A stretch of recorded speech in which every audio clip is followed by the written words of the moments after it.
Ayun na nga mga guys, andito ulit tayo sa airport. Papunta tayo ng Vietnam.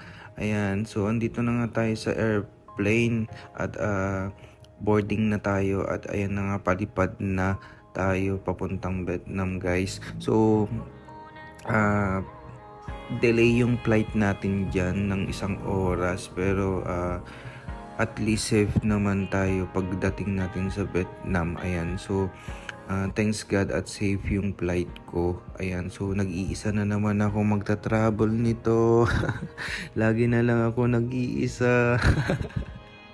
Sana sa susunod na travel ko may kasama na ako. Tiyak. Jeez.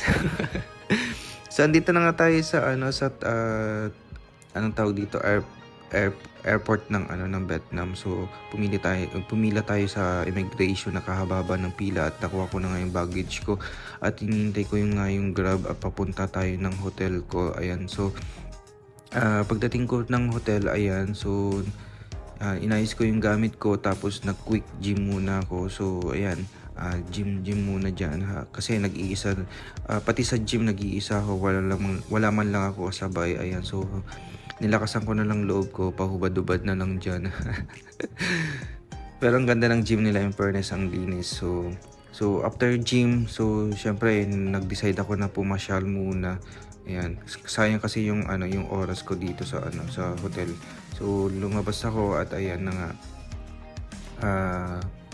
After dumating na rin yung Grab ko at ayan. So pumunta ako dito sa sa sinearch ko kasi parang ito yung number 1 na na pinupunta ng mga turista, itong Pagoda.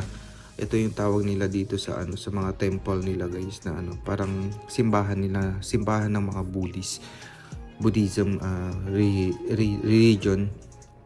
So na-miss naman ako kasi parang Pilipinas lang din siya pero iba lang yung yung mga nasa loob. Ayan, so may nakita ko iba't ibang kulay na kandila.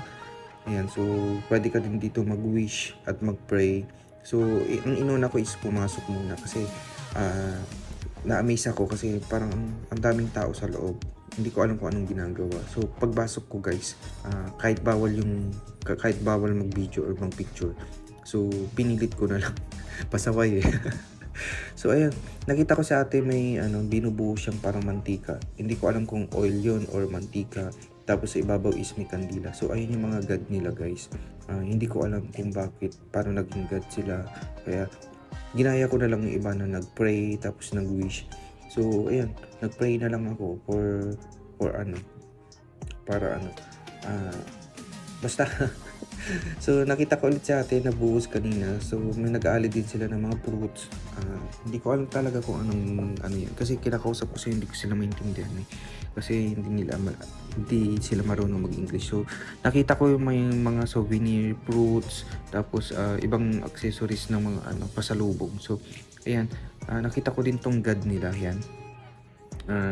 So paglabas ko, ayan yung itsura ng nila, parang temple nila. So paglabas ko, nagsindi ako ng ito, hindi ko alam kung anong pangalan. So nag-wish ako, nag-pray ako.